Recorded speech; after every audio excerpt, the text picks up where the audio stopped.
What is up, YouTube? My name is Eben, and today I am bringing you a Piloswine deck. We're running 4 Piloswine in this deck, and this guy is quite interesting. The main attack we're going for here is his Gathering Footsteps, which is a fighting and 2 colorless for 30 damage, plus 10 more for each colorless in the retreat cost of all your Swinubs, Piloswines, and Mamoswines in play. So, okay, at first this guy doesn't seem like the most exciting attacker, but believe me, this guy is actually pretty hefty. We're going to try to get his Gathering Footsteps to be a one-hit KO machine. For instance, he doesn't really actually attack for 30. He's got 2 retreat himself, and he is one of your Piloswines, so he's actually attacking for 50. And that's just base. Okay, well, still not that exciting. But let's picture it this way. Let's say you've got, okay, so that's 50 so far, right?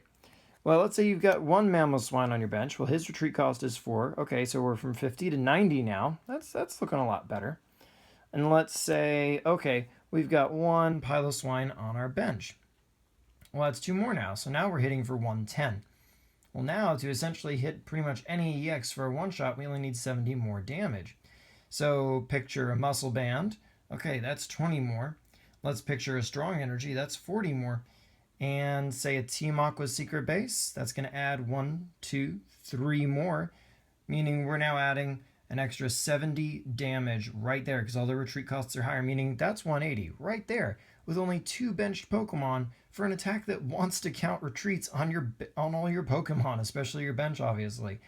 And yeah, you might not have each of those things, but we can easily put more Pokemon on our bench. We can easily do that 180 and even more so that we can still be one-shotting things like Yveltal EX. So this guy's actually a pretty potent attacker. We're running 4 of him, like I said before.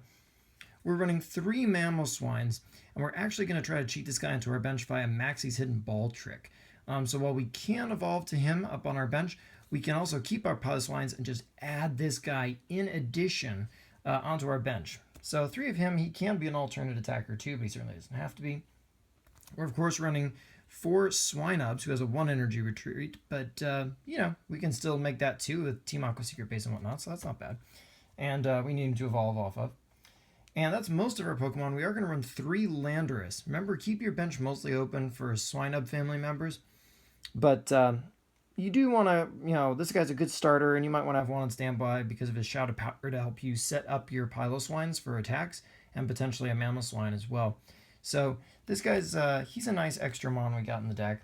And speaking of Maxie's Hidden Ball Trick, we are running 1 Gallade, since we can technically get our Mamoswines out other ways.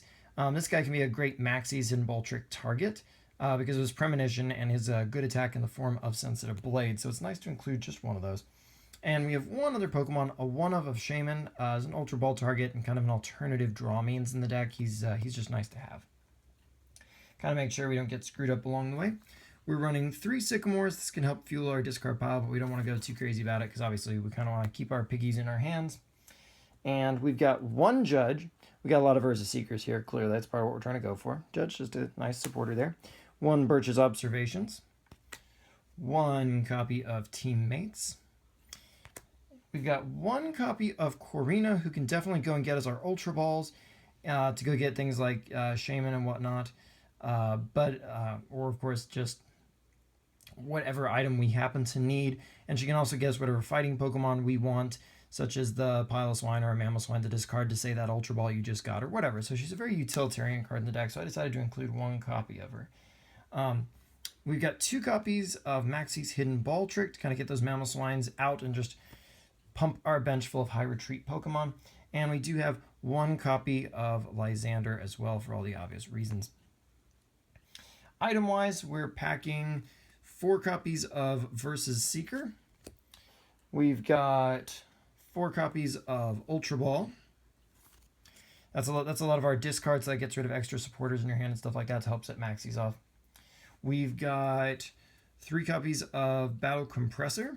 This is to help stock up that discard pile quickly, put in Fighting Energy for Landorus, get a Mamoswine in there, get that, like I say, get those various one-up supporters, but also get your Gallade in there since you're obviously not going to be evolving it. We've got 3 copies of Trainer's Mail to kind of help lower our hand. I mean, you don't even have to find anything with it if you don't want to. Just, shrink your hand size, but it can also help us from stalling out. And we're running 3 copies of Muscle Band to help boost our attacks just a little bit. It's another card we can just dump out of our hand. And we are definitely running 3 copies of Team Aqua's Secret Base. This increases the retreats of all Pokemon except Team Aqua Pokemon by 1. So incredibly useful for us, and it can help keep our opponents from switching around with free retreat pivots. Pokemon like, say, Hawlucha, for example, who otherwise might be able to run away for free, they're going to have to pay. And we do run one other stadium. We do have a Shrine of Memories. It's just a 1-out, but it's a very nice card in case we have to evolve up to Mamoswine.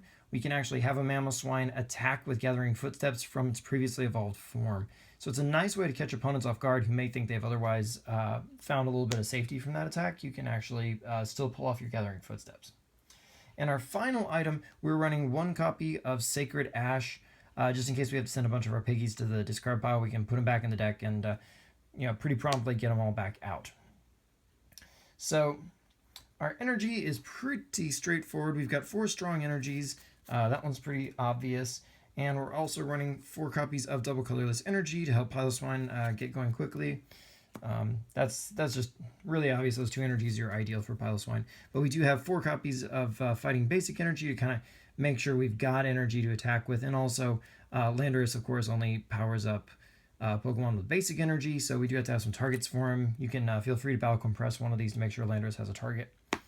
And that is the deck. Give it a try. It's a lot of fun. And until next time, like, comment, subscribe. Check me out on Twitter. The link is down below. And I will see you next time.